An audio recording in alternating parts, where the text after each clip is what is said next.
Everyone, आप सभी स्वस्थ और मस्त होंगे। मैं भी ठीक हूँ।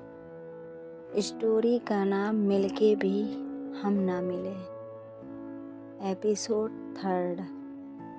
आपने सुना था कि प्रांजल कॉलेज के क्लासरूम में छुप छुप के सिया को देख रही होती है। सिया की भी नज़र प्रांजल पर पड़ती है। वो नोटिस करती है कि उसे प्रांजल घूर रही है, लेकिन वो नहीं बोलती। इधर प्रांजल के मन में अलग ही उधेड़-बुन चल रहा होता है। वो सोचती है कि उसको एक बार सिया से बात करके सब क्लियर कर लेना चाहिए और माफ़ी भी मांग लेनी चाहिए। वो अपनी जगह से उठकर सिया के पास जाती है और कहती है, एक्सक्यूज मी, क्या मैं तुमसे कुछ बात कर सकती हूँ? सिया कहती है, आप कौन हैं?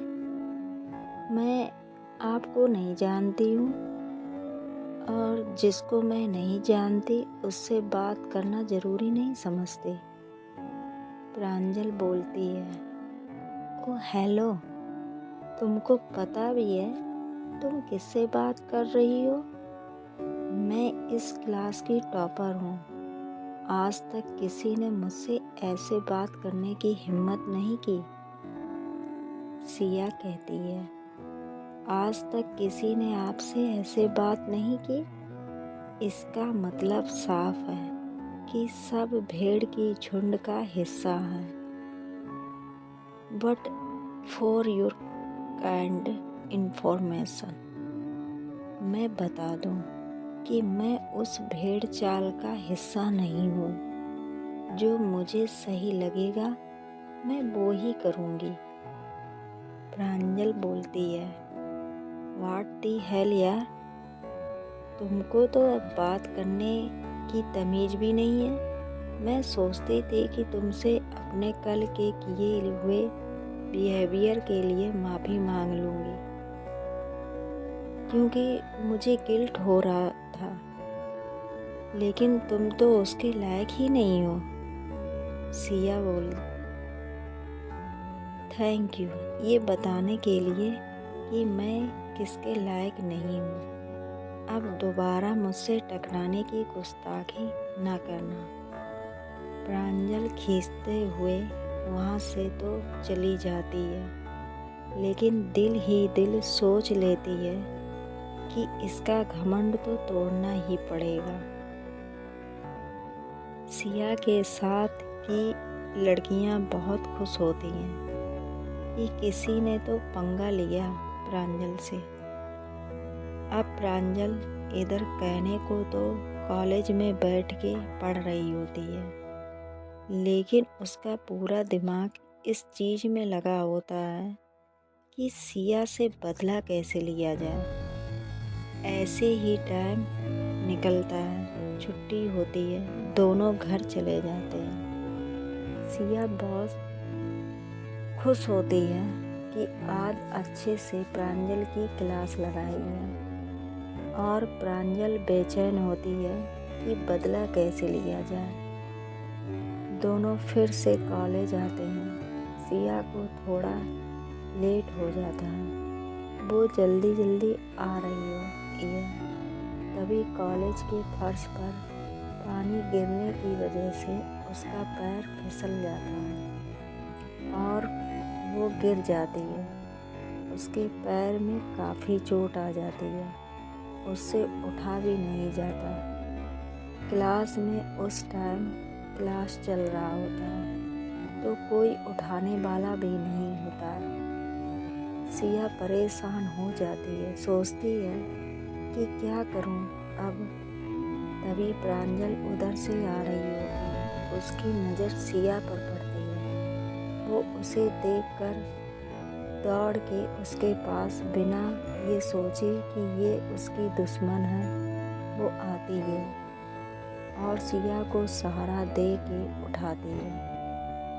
वो देखती है कि सिया के पैर में मोच आ गया होता है। सिया से चला भी नहीं जा रहा होता। प्रांजल सिया को अपनी गोद में उठा लेती है। सिया जब ये देखती है तो वो प्रांजल की गोद में है तो वो बहुत असहज हो जाती है। वो प्रांजल से नीचे उतारने को कहती है, लेकिन प्रांजल उसकी एक नहीं सुनती और उसको मेडिकल रूम में ले जाती है। वहाँ उसके पैर पे बैंडेज करवाती है और फिर उसको गोद में उठाने के लिए आगे बढ़ती है। सिया बोलती है, नहीं, मैं चल लूँगी, मुझे सहारे के लिए तुम्हारी तो बिल्कुल भी ज़रूरत नहीं है। प्रांजल कहती है, बकवास मत करो, तुम उस कंडीशन में नहीं हो कि खुद को संभाल सको। चुपचाप जो मैं कर रही हूँ करने दो, वरना अच्छा नहीं होगा। ये बात प्रांजल इतने गुस्से के लहजे में कहती है कि फिर सिया का कुछ कह पाना मुश्किल ही था।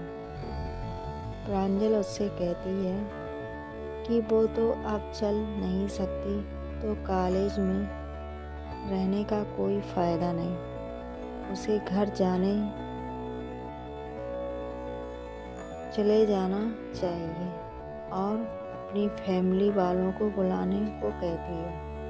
तो सिया बताती है कि उसके भाई पुलिस में हैं तो वो अपनी ड्यूटी पर होंगे, तो उसे खुद से ही घर जाना होगा। प्रांजल कहती है कि नहीं, वो अकेले नहीं जा पाएगी, वो उसे छोड़ने जाएगी। सिया बहुत विरोध करती है, लेकिन प्रांजल अपने ही धुन में मस्त रहने वाली प्राणी थी। वो उसको फिर से गोद में उठाती है।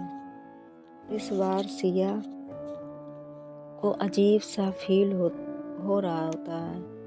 प्रांजल की बाहों में वो इस कदर होगी सोचा ही नहीं था।